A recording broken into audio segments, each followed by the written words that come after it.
Eu sou o Ronilson Pacheco e nós estamos começando a série Usina de Valores Entrevista. E essa primeira temporada dessa série se chama O Reino de Deus é semelhante a uma usina de valores.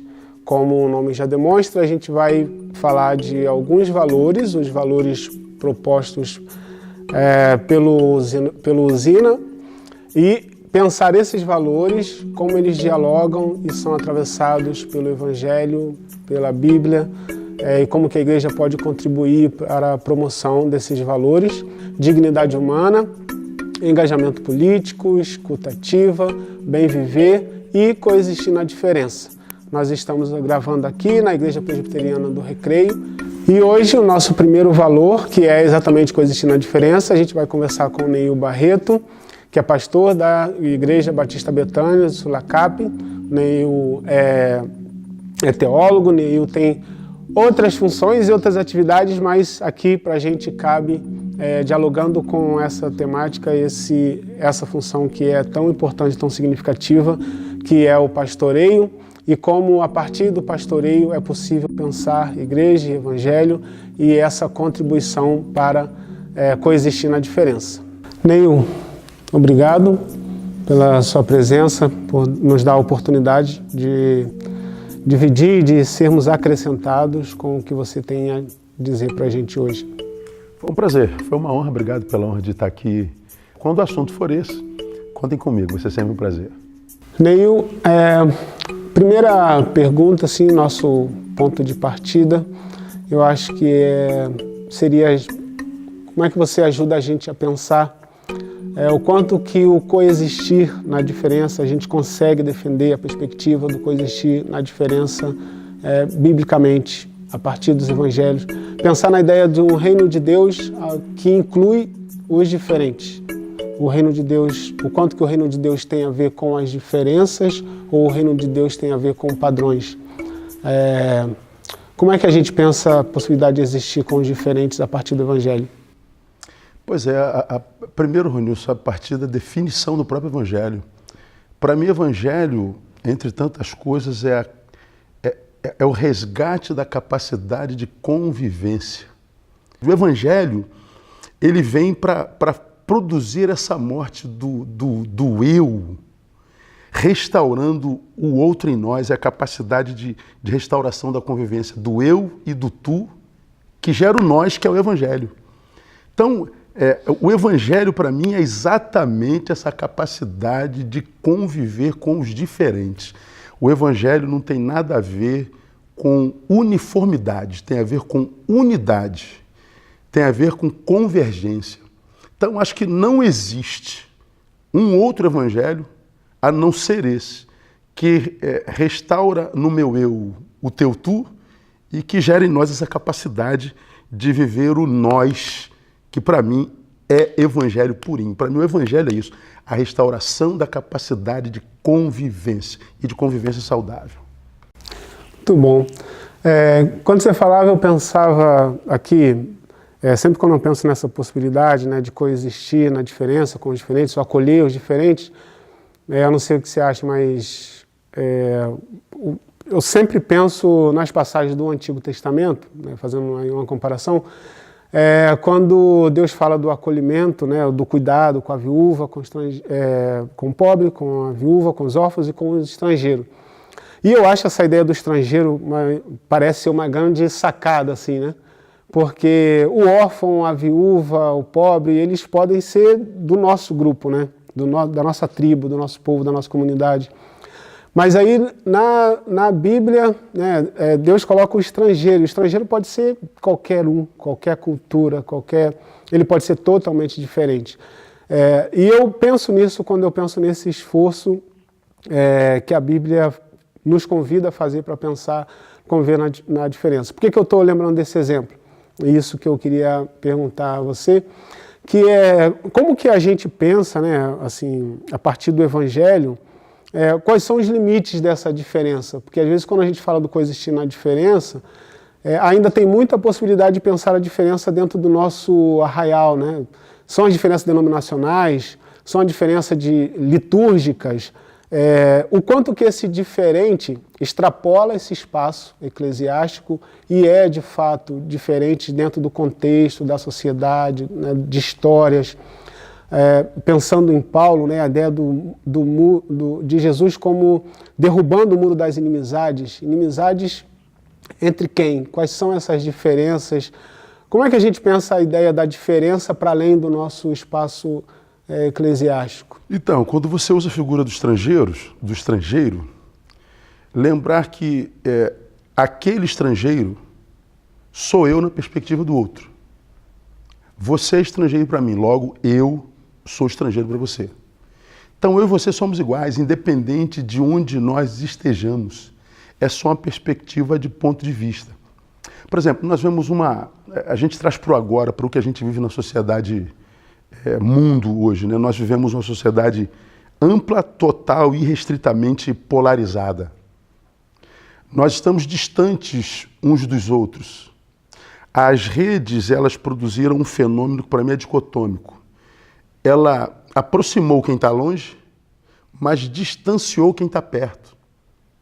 Ora, porque nós, estando perto, estamos longe, nós não temos mais o que eu chamo nisso de relações humanas, cara.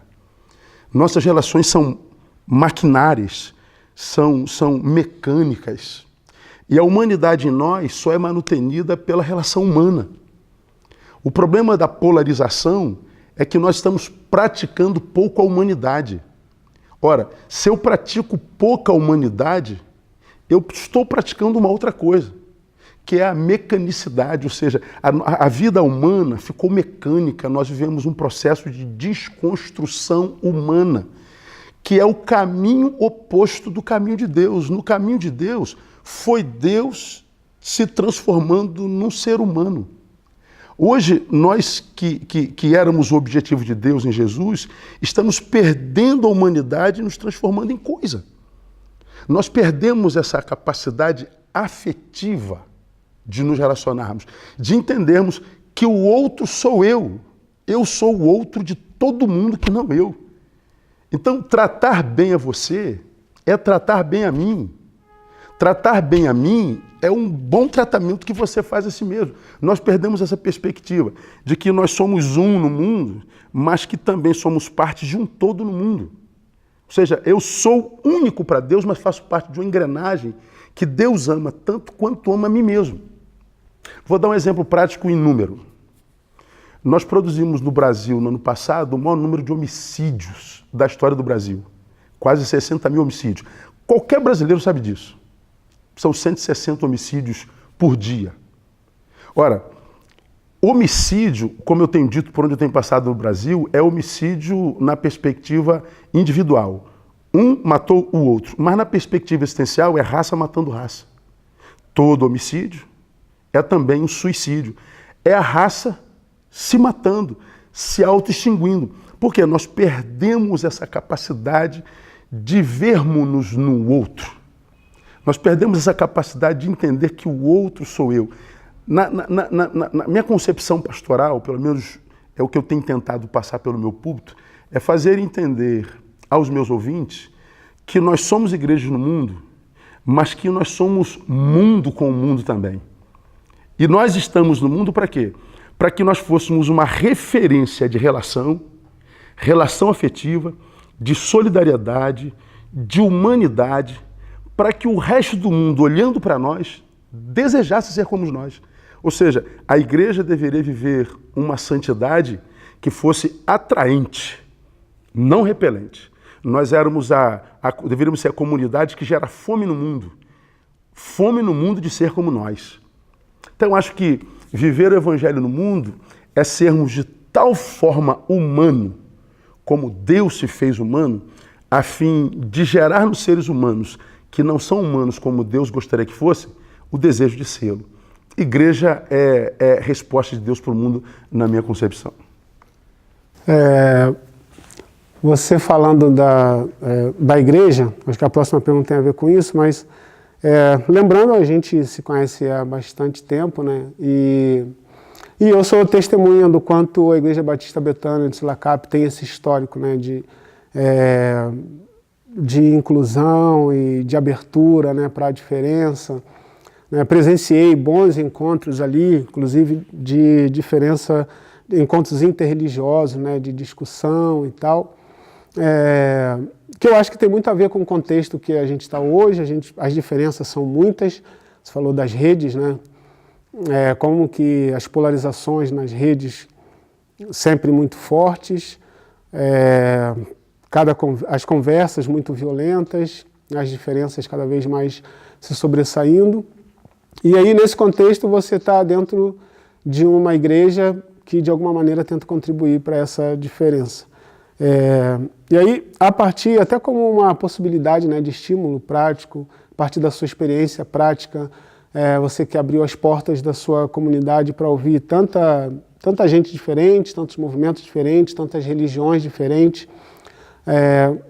Como é que você acha que a igreja pode, na prática, assim, no seu contexto local, comunidade, sociedade, contribuir para a valorização dessa diferença, né? Não ver a diferença como uma ameaça, mas a diferença como uma possibilidade de diálogo, de construção, de enriquecimento.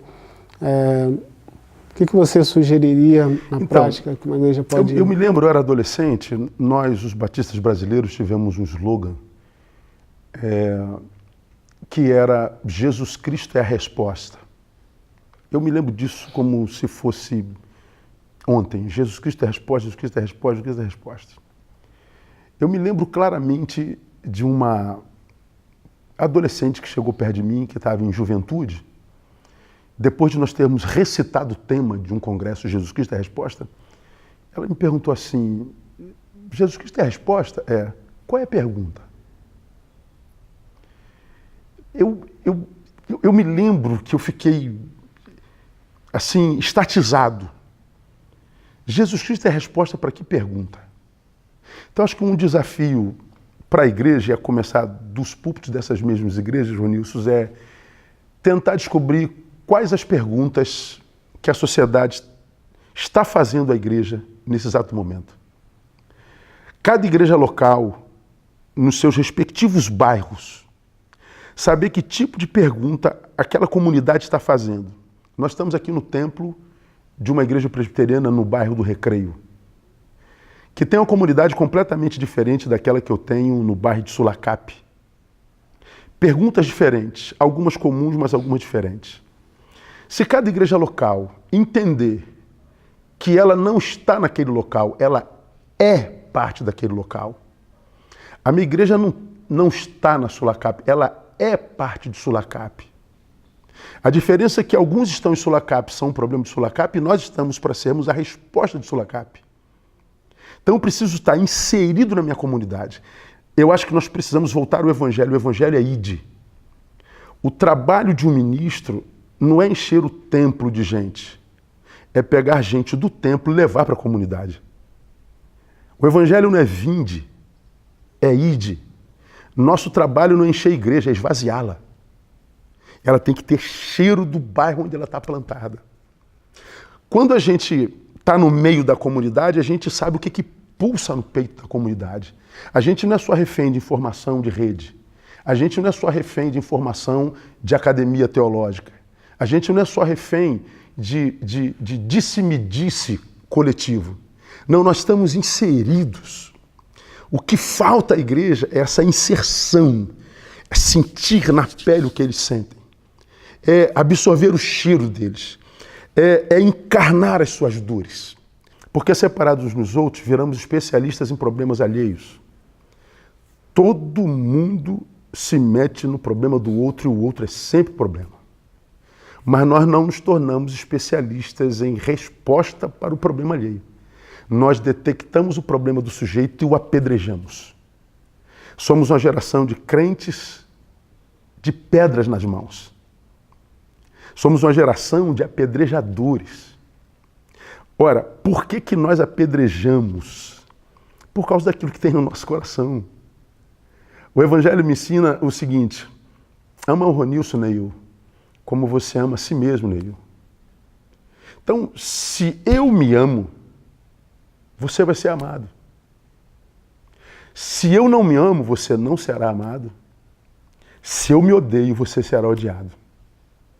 Eu acho que a cultura do ódio que a gente vê manifesta nas redes, que é onde os homens são hoje, revela o tipo de relação que o sujeito tem consigo mesmo.